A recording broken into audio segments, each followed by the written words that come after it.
This conference will now be recorded. All right, now she's recording for us. Okay, and John, you want to introduce yourself? Yeah, hello everybody, John Hitchens. Let's see, what are we saying about ourselves? I've been on the Arts Commission for about 2 years, just like Janet, and happy to be part of it. As I get into it more, it is becoming more and more fun, more interesting, and opportunities to learn, even at the tender age of 72. If you're not learning, then you're not living, I guess. So I like the living alternative. So so it's fun to be on the Arts Commission. I'm part of the Collections Committee, and so that's been interesting, and seems to be a vibrant part of our commission and involved in a lot of interesting things, one of which was the End Racism Now mural on Campbell Street, which was an exciting thing to be a part of, and it was pretty neat the way we just mobilized and sort of facilitated and made it as easy as possible for that great group of artists to get together and do their thing. So we sort of got out of the way and encouraged them. Okay. So that's a couple of things. Great, thanks. And then Jerry, you want to introduce yourself?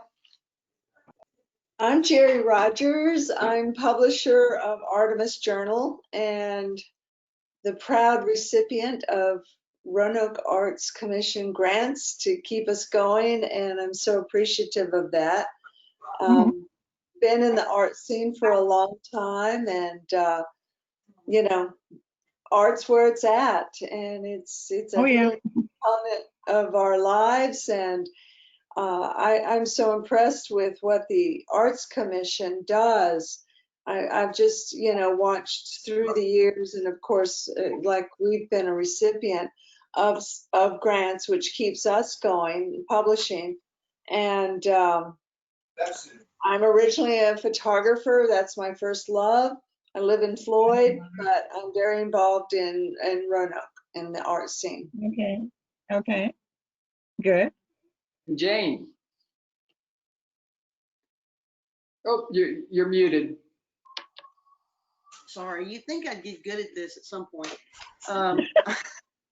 Jane Gabrielle, visual and performing artist. I've got a band called Radar Rose. And presently I'm in college doing some learning. So that's really exciting right now. And I'm glad to be here. Thanks for having us. Yeah. And Jane, tell us again what you're studying. I am studying socially engaged art. Wow, nice. Yes, it's very, very exciting, and just it just seems like it's just weaving all my interests and everything together. It's just every day is like, oh my God, my head's exploding. So where are you taking your courses? I'm attending Goddard College in Vermont, and it's all online. Oh. Yeah, they've actually been doing online education where they do a 1-week residency each semester, and then everybody goes and does their work and then just sends it in packets. And so they've been doing this for like 50 years. And so now all of a sudden they're in charge, they're the boss. Everybody's trying to see how they do it.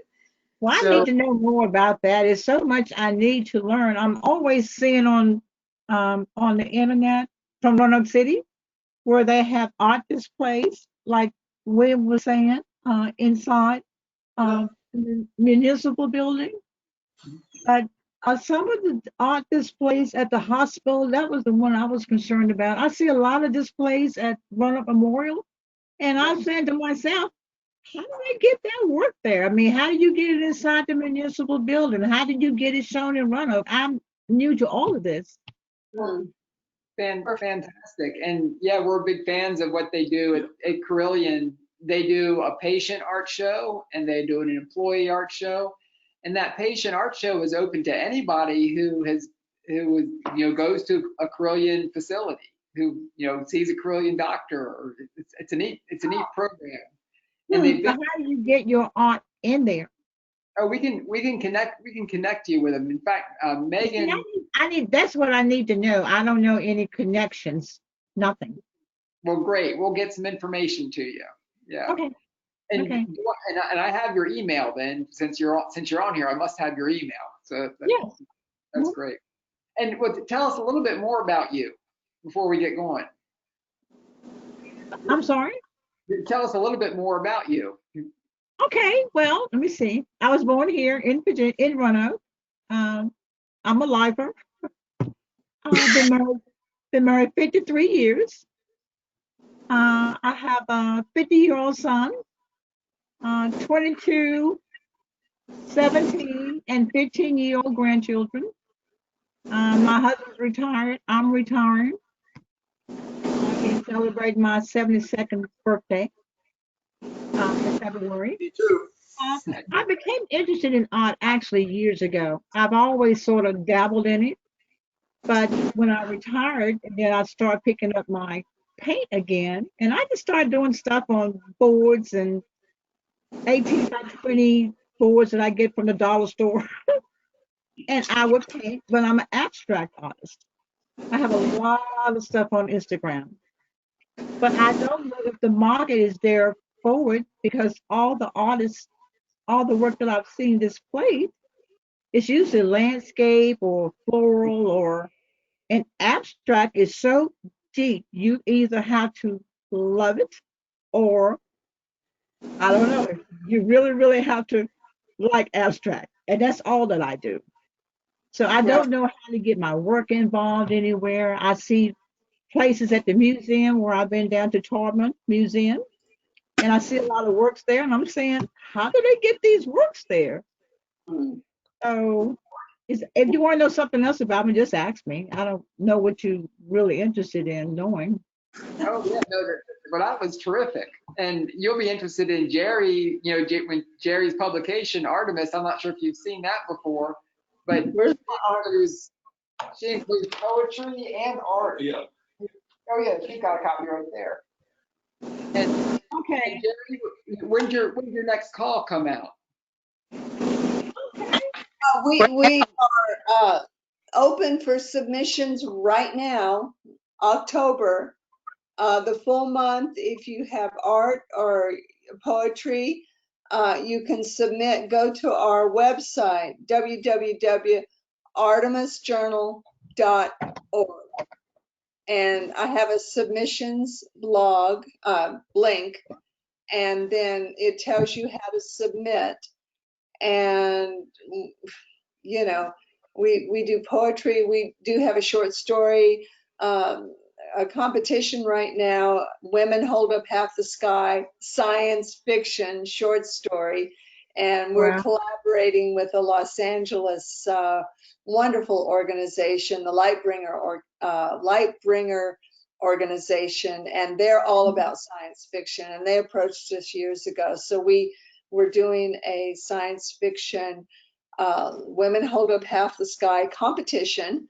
And so that's going on too. So, but on my website, on our website, there's all the guidelines, how you submit your artwork. And we don't have a theme this year. We've had a theme, we have a very kind of undercover theme right now of the Great Awakening. And I talk a little bit about that because of our background, and we've been publishing for 43 years. So there's a Oh, lot that's built up into the organization from our history, her story, I should say. So there you go. Try so the look. if I give my email to everybody, I mean, can y'all just send me stuff on what I need to know? And Probably Dave, can. yeah, and I'll put you on our newsletter list, and you'll get updates from me periodically with all these links in it. And Jane just put a link in the chat for Artemis as well. Okay. All right. If you look in your chat, you You're can on click, it. and it'll take you right to it. Yeah. Yeah. I'm a Okay. big, So I'm really excited that you're here, and that and we've really enjoyed doing this series. And this is the sixth one right now. and we've been doing one a week, and they're not real long. They're just nice conversations where we're catching up on what we can do with the art program, when we've met some artists and had some good conversations. And tonight we're focused on what it takes, our process for getting art in place. And so I think it'll be a little bit of what you're looking for. And I'm going to pull this up. One day I'm going to be really good at this.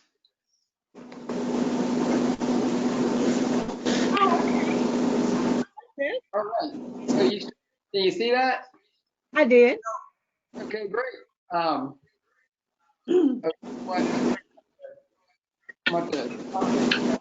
Looks like it paused. Okay. There, now it's over.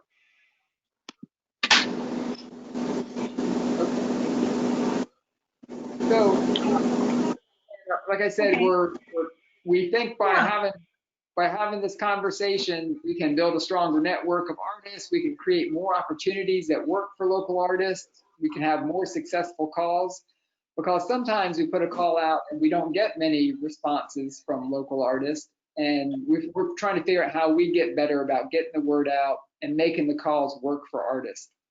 Okay.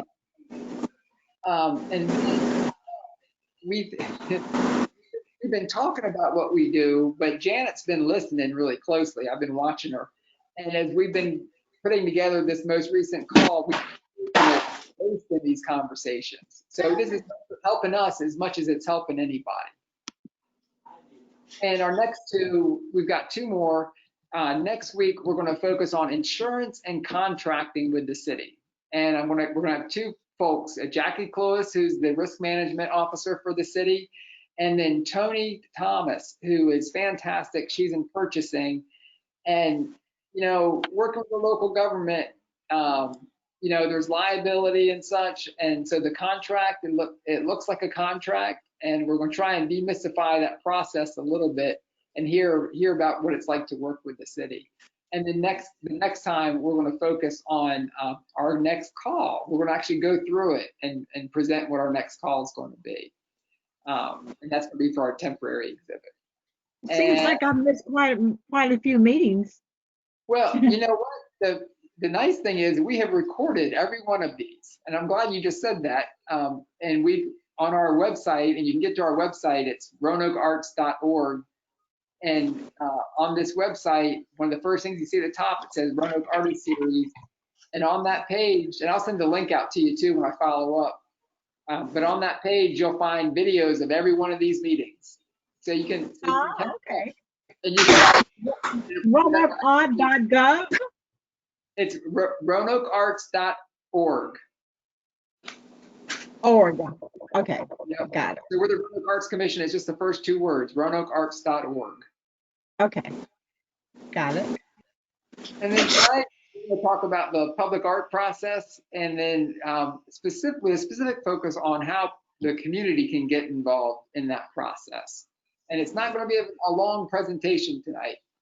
I think it's good, important information.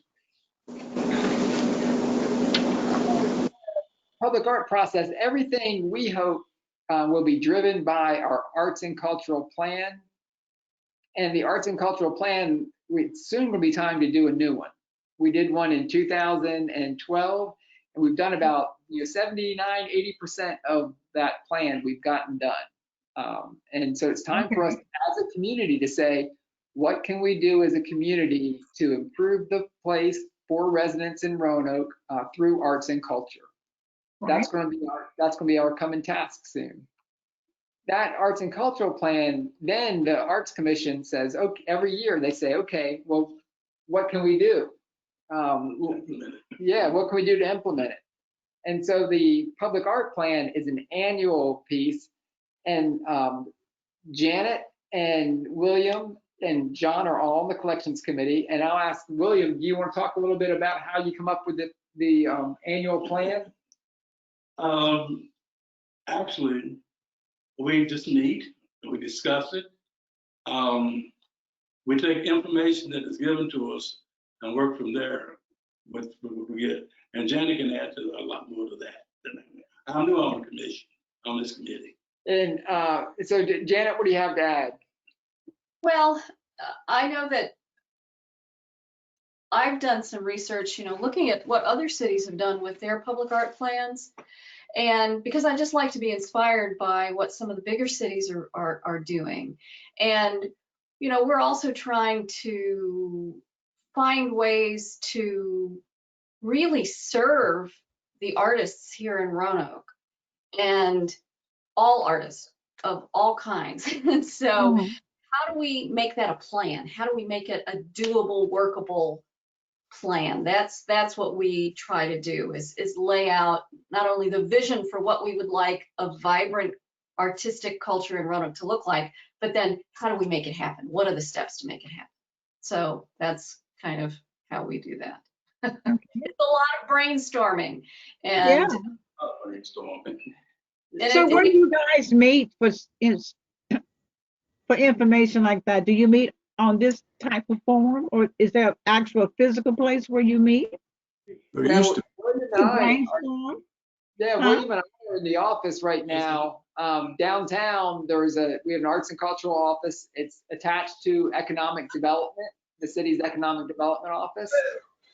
And so we usually reach down in across the street from Texas Tavern. But but we're not meeting not meeting now. William and I, this is about as many people as we've been meeting. So we're mostly meeting this way through Zoom. So the Arts Commission and the committees are all doing it that way. Okay. So we basically keep a running list of projects. When someone comes to us and says, "Oh, we think you ought to do this kind of project," or "Our neighborhood would like to do a project. Here's what we're trying to do." We immediately put it on a list and we say, "Well, let's think about how we can make this happen." And right now we probably got maybe 10 projects on the list that people have said, this, like, our organization's interested in bringing art, like Sister Cities. They want to bring artists from China, an artist from China. Wow. In a couple of years. Yeah. It's gotten That pushed should back. be interesting. Pardon? I said that should be interesting.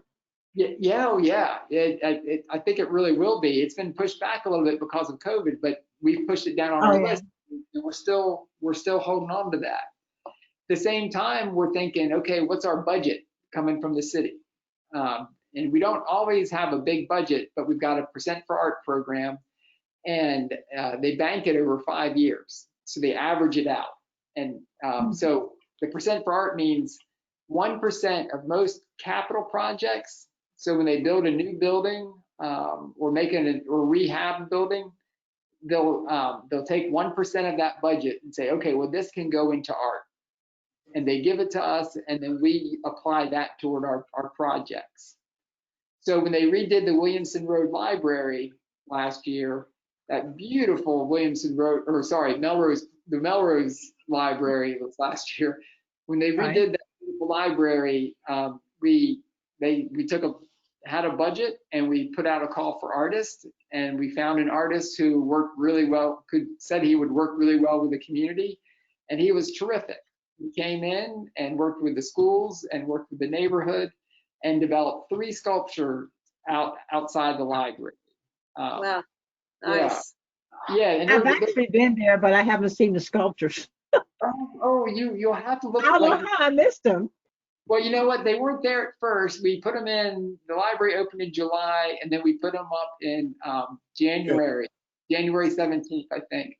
And at night, I think they're beautiful. Before COVID. If you're ever driving by, just drive up there and look at them at night. Yeah. Okay. Doug, Yeah. do you have a map of all the different sculptures that have been placed in Roanoke? I know last week we were with David Reynolds, and his sculpture was so beautiful. I would love to go see it, but I have no idea how to get there. So I thought it would be a great idea to have a sculptural map, a tour in Roanoke, where people could go from this place to that place and look at all these pieces of art. I I think have no idea all the, you know, I go to Roanoke and I'm amazed at some of the beautiful pieces I see in downtown Roanoke, but I don't know where they all are ultimately. I just kind of run into them Well, by, that would be nice because I saw something similar to that. They showed the project, well, the one at the airport been there forever. But I like the one below the hotel where this big ball, the hand with the big ball in it. I like that. But I don't know where, I'm like Jerry, I don't know where all the rest of them are. That would be a nice idea. you know, get Eric Fitzpatrick to draw a little fun map. You could drive and go see all these different places. Or Yeah. an artist, you know. I'm just throwing that out. I That think would that's be a nice. idea. We have one that we've done with the with Ride Solutions. It's a bicycle, art by bike, and we Oh, I know. and did a map so you could bicycle buy different art, and people have done it as they've done it as a group, or you can just get the map and do it individually. But not Where- everybody's be on a bicycle.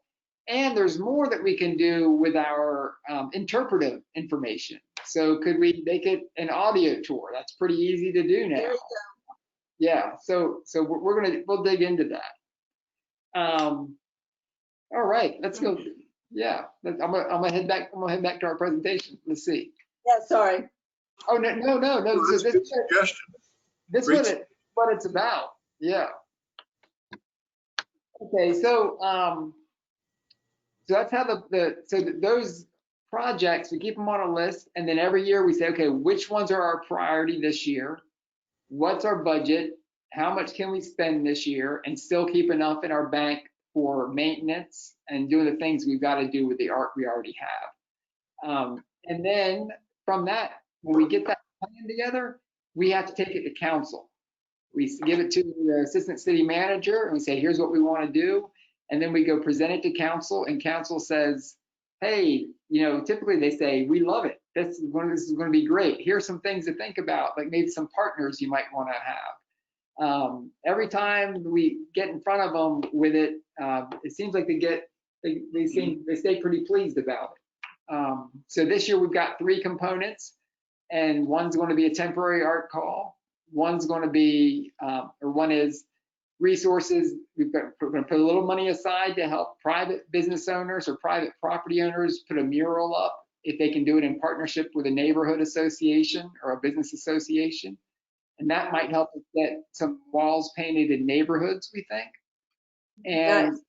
and then the third piece is the collections committee had said they want to have a goal of, we've got, like we said, we've been building the collection over years.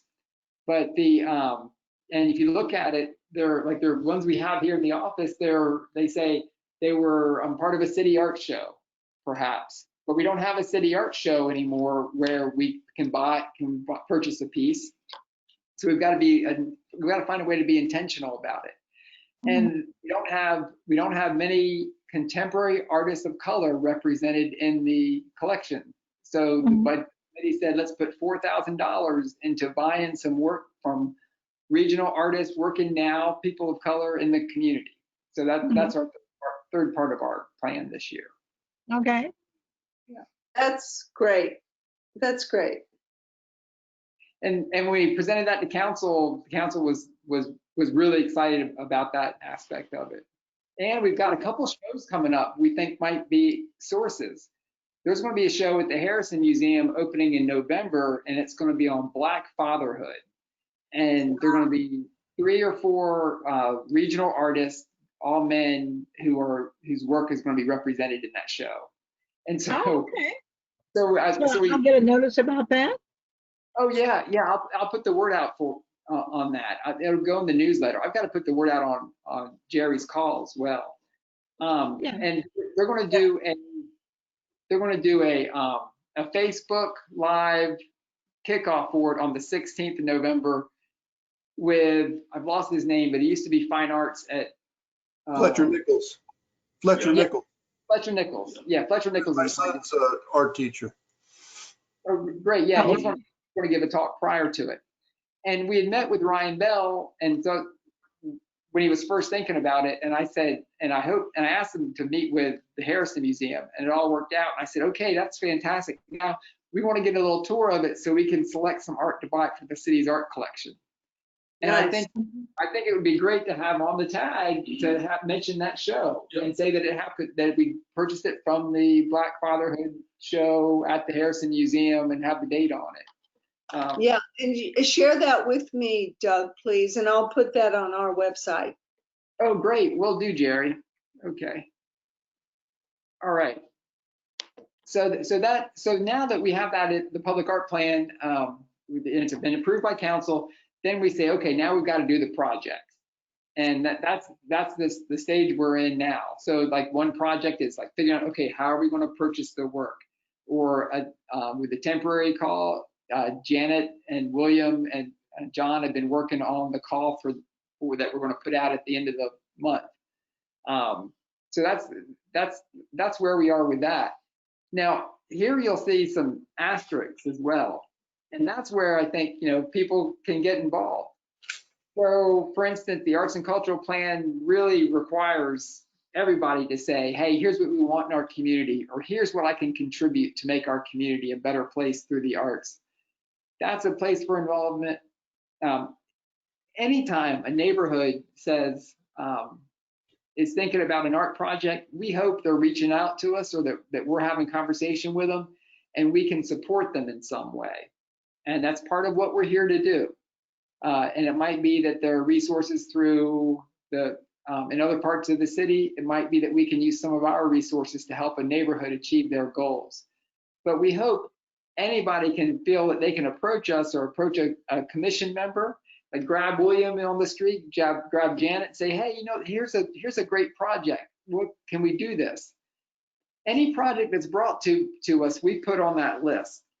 And it doesn't mean that every project's going to rise up to the top of it, but we want to spend some time considering it. And it shouldn't just be people who have who have access, who are best friends on city council, or that shouldn't be how a project gets done. And that's why we hope we have a broad group of people on the Arts Commission who can be really thoughtful about it, and so we can do projects that work for the entire community. And then on project implementation, we really hope, I don't know, not every project's built this way, but a number of our projects, the community can participate in. So the artists can engage the community during the design part of it. The artists can engage in the implementation part of it. When Cheryl Foster did the mosaic tile at the entry to the city market building, when people walked by, she said, hey, you want to put some tile in? And they'd stop and tell her a story about the market building, and they'd help put tile in. And so they became a part of that. Yeah, and she wasn't a local artist. She was out of Baltimore, but it was so powerful. People really felt they connected to her because she listened to their stories as they interacted with her, as they walked past. And then when they dedicated that market building, I almost felt a little bad, because we dedicated the art and people made a much bigger deal about the art than they did about that whole revitalized building. But the art, yeah, but she was terrific. And that's a big part of the art projects, is the engagement with community. Okay. So, and then once we have a project, we've got to put some things first. What do we want it to do? What do we want the project to do? And we hope that we can think through goals with neighborhoods. If someone says, hey, here's a good project, that's kind of one of the first questions. How's it going to make the community a better place? How's it going to work? So that the hand with it's called Global Harmony, and it's got the world in it. Oh. Stephen Fairfield, and it's got hands all along the arm. So let's see, William, what do you think that piece does in the community? I think it draws people. Well, first of all, it looks fabulous when you go down 580. Just look at it. But I think people look at it and think about getting closer to unity, and makes you think that maybe there can be harmony. This, and I've heard people say that, you know. Yeah. And that's a gateway piece. So people, you do see it. Yeah, it grabs your attention. And I was giving a tour to people from out of town, and they all wanted to have their selfie made next to that. Yeah, that's good. Yeah. So each project has slightly different goals. Each site that we do a project on requires different, a different response. Not every project has to be a $20,000 project or a $30,000 project, and our budget's going to determine some of what we can do. That said, we get money from the city, and we are allowed to build partnerships with other organizations and businesses or foundations. And if we can find additional funds, then we can use those. So we just did a project under Memorial Bridge, and we partnered with the National I Endowment. know. I saw that. Oh, have you seen it? No, just online. Okay. I haven't been by there, but I heard you talking about giving a tour. I mean, how often do you give tours? Oh, you know what?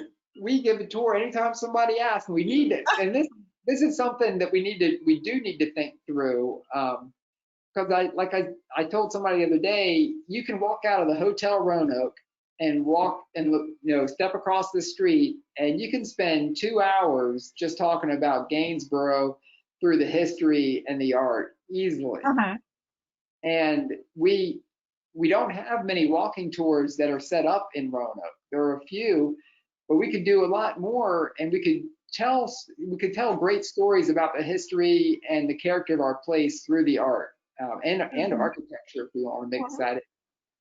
So that's we've got one that we'll do downtown. We've got the art by bike tour, and I've led a bike tour before, but that's something that we need to put together in a way that people can do it themselves as well.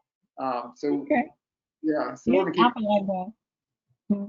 But you're right. We should do a tour. Yeah, I used to do it a long time ago. That's a good idea, Phyllis. Yeah. And then each project can have different partners, and we're exploring that as well with this upcoming one. When we do a temporary art call, what does it mean to have partners as part of it? And the more partners we have when we're doing a project, the more it feels like we're shepherding a community project rather than doing a city project. If that differentiation makes sense. Right. And then often a project will have a theme, and we'll give the artist the theme, and of course the timeline. And we've got to think through all of these things as we're developing a project. And then these are the steps. So the Arts Commission recommends the plan to City Council. City Council approves it.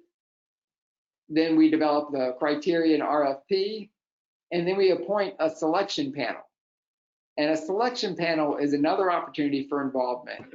And I'll talk about that a little bit deeper in a moment. So and then the Arts Commission approves the request for proposals, the call that we put out to artists, and we announce the project. Then once we announce the project, we hopefully give a month or two for artists to come up with work, and they respond, and then we get all the proposals, and we can actually bring the community together again if we want to. We don't have. We could just use the selection panel that represents the community, or if it's a very important project, it might be worth going back to the community and having an open meeting. Then the selection panel recommends an artist, and everything we do really is a recommendation to council. So when the Arts Commission approves a grant, or if they select a piece, they say this is what we recommend to council, and then council typically says, okay, we agree with you. And that's why the Arts Commission is here, is to provide guidance to the city council. Okay. And let's see, so the commission, once the commission approves it, then we present it to the city council. City council says yes. The artist develops the concept and design. If there's more work to be done, the commission at that point approves it. It doesn't have to go back to council. The commission has the final say then, because the council's already said, okay, in general, this is the right plan. And then the artist fabricates the work and we dedicate it and celebrate it. And so that's the big picture on that. The call, we post it online, we put it out in our newsletter, post it on social media. We'll put it on this next one we're going to do on a national service called Cafe. It'll go on the city's website. If it's being advertised by the city, it goes on the purchasing site. So there are folks who kind of scan these things and track it just through that purchasing site as well. But the call, the call, when it goes on Cafe, this is the national effort, and we pay to go on this. It's free for artists. It's called Cafe, which stands for Call for Entries. And an artist can go on there and say, like right here, they can type in the field Roanoke, or they can type in organizations they're looking for that, or they can search by the kind of call. And this is from like all over the country. And they can search it that way, or they can just scroll down and the next deadline is up at the top. So this, like here, we can see a call, and that's for a local call in Colorado for a 30, I don't know what that is, but it's 2 days toward the deadline. I just grabbed it off that today. I can't really tell what that is. That's interesting. Yeah. At any rate, that's Cafe. That's one way we. FE. So just Cafe. Yeah, but I think it's like C, capital C, small. Oh yeah. That's one way. That's one way we get word out. Mm-hmm. And now here's the panel. When we said there's a panel has to have 2 art professionals. One of them has to be an artist. If this project is going in front of a building that's been done, the project designer has to be part of it. The sponsor, if say we're doing a partnership with Stormwater or another city department, say Parks and Recreation, if it's going in a park, they would be on the committee. A citizen with a particular interest in the project, a member of the Arts Commission, and then I'm on it, and typically it's Tony who works with purchasing. She sits on it as well. And now that's 7 people, but it can be a little bit larger than that as well. So if we have one that's working in a couple of neighborhoods or affects 2 neighborhoods, we'd probably say, okay, let's make sure we have a resident from each neighborhood there. And sometimes an artist lives in a neighborhood and they check off 2 boxes. They're an artist and they're in the neighborhood. Mm-hmm. So that's the panel.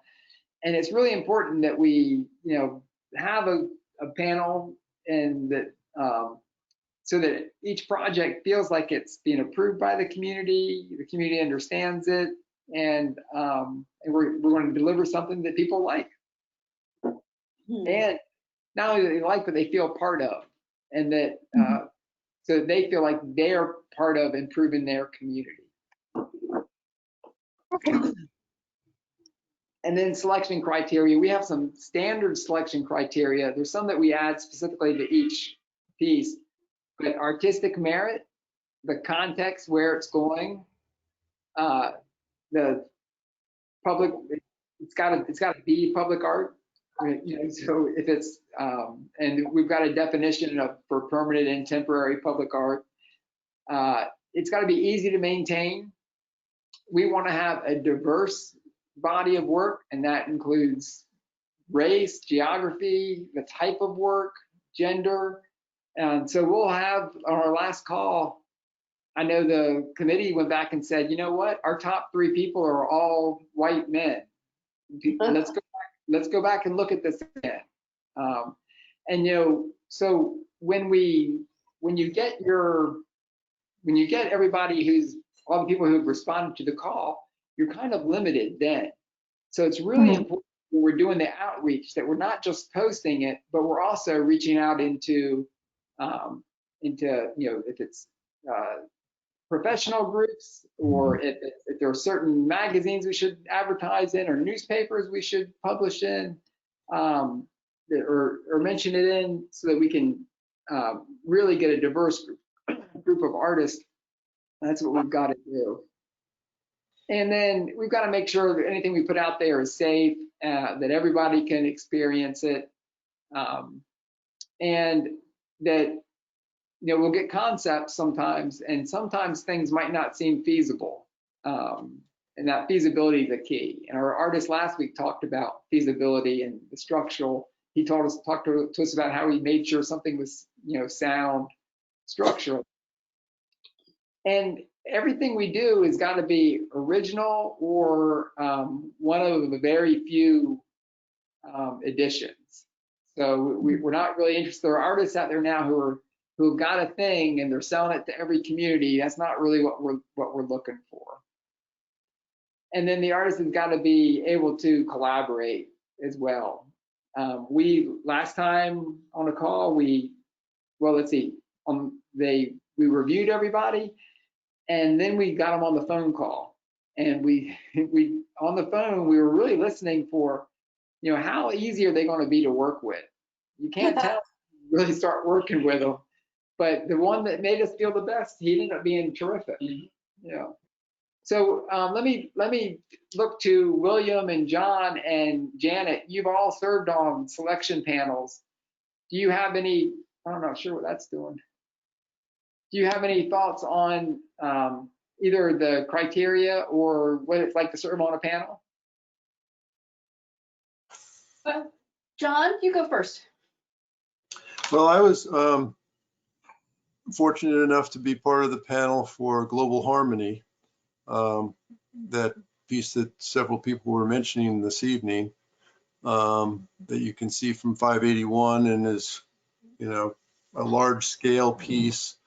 Excuse I me. was part of that. Okay. Excuse me. Yeah. I was part of that selection panel representing the neighborhood of Gainsborough, because I am part of their organization. And the president of that organization was approached by the Arts Commission and said, would you please send us somebody from your organization to represent the interests of the Gainsborough neighborhood? And she couldn't find anybody who really wanted to do it. And I said, well, I'll do it. And because I had an interest in the arts and had been a studio art major in college and things like that. So I thought it'd be an interesting process to be part of. I'm not sure I was a great representative for Gainsborough as a older white man. But I've been part of that organization for 2 or 3 years, representing the St. Andrew's Church, which is right smack in the middle of Gainsborough. And so I took on that responsibility at the request of the president of the Gainsborough organization. And it was very interesting and fun, time consuming. I'm not sure I did a great job representing them, as I said before, because didn't really fully understand the process. And I don't think I did a great job of reporting back to the neighborhood about the different choices and stuff in terms of artists and some of the things that they were suggesting to go there. But I did like the piece and thought it was good in terms of its theme and things like that. So I'm glad I was part of it. And if I'm asked to do it again, I hope I'll do a little better job. I'm sure you did a fine job. Janet or William, you have any other? I'm learning, and I'm new on this committee, and I'm learning what really works for display in public art, what materials will last, the maintenance of them, and it's really interesting to find out, what you can't use that you like. And thank you, Janet, for teaching me that. You're welcome, William. Yeah. Janet, you got any other thoughts on selection panels?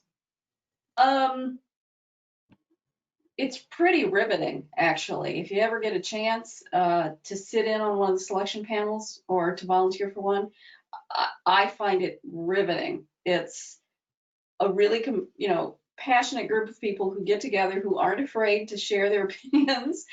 And it really helped me to see artwork in a new way. And I've been working in galleries and museums for pretty much my entire life. So it was a great opportunity to work with local citizens as we try to grapple with the whole notion of what is public art and what does it mean and what makes it valuable.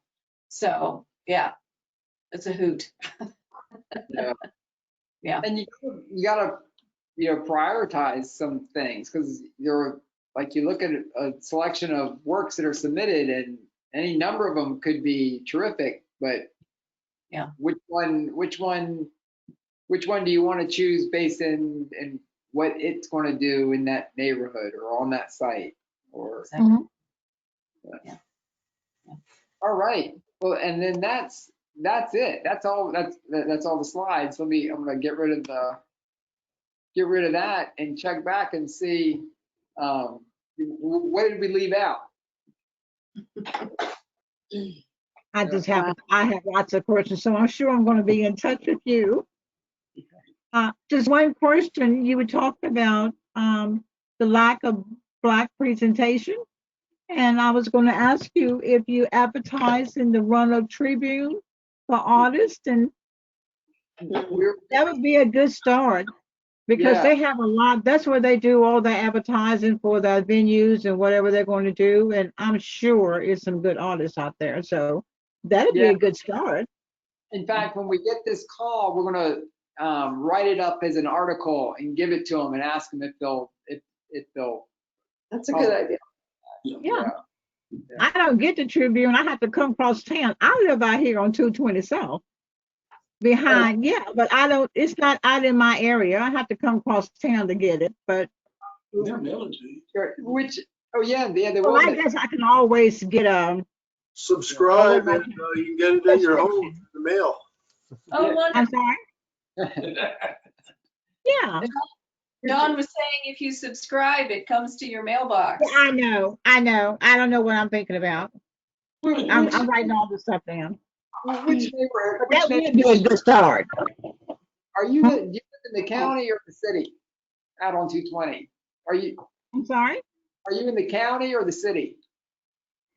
Actually, we got annexed in 76, but it still looks like the county. It's very rural. I think someone told me about this neighborhood just very recently. What's the name of your neighborhood? Southern Hills. Yeah. Southern Hills. Is they're behind Lowe's, or is it Home Depot? Or behind Home Depot? Okay, yeah. A lot of people don't know where it's a hidden jewel in Roanoke. Yeah. Hardly anyone knows where it is, but it's a lovely place. Yeah. I just learned about it recently. Yeah. Yeah. Oh, you have to run up through here. Yeah. I take my bike, but that hill looks too steep. It is. Yeah. But that'd be nice. Good. Yeah. All right. Well, I have to say goodnight, but thank you. Good night, John. Thanks, John. See you, Great. Good night, Janet. And we're about to wrap. You'll be in touch with me, correct? Yeah, I'm gonna find an email with some links tonight or tomorrow. It'll probably be tomorrow by the time I get it to you. That's fine. Yeah. All right. Anything else you need? Anybody wants to say before we sign off? This was great. Thank you all for joining us. Very It's a real- nice. I want to learn a whole lot more. I want to get involved. All Good. right. Right We now- love that. Okay. All right. So Thank I'll just you. wait to hear from you. Good meeting everybody. You Thank too. Thank Okay. you, Doug. All right. So it's great to see everyone. And Doug, one thing I want to mention, this just came in while you were talking about projects.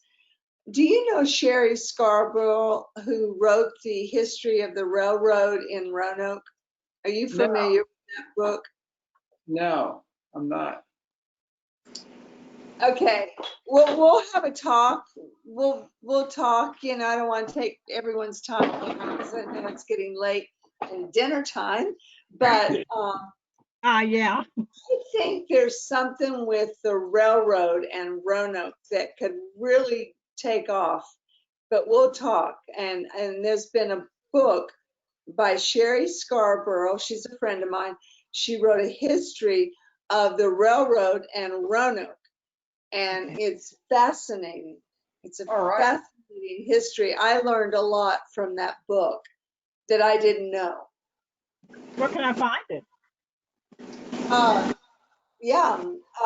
I will let Doug know. Doug's going to send you some. It's one of these books that are produced all throughout the United States of the history of different cities. You see them. Okay.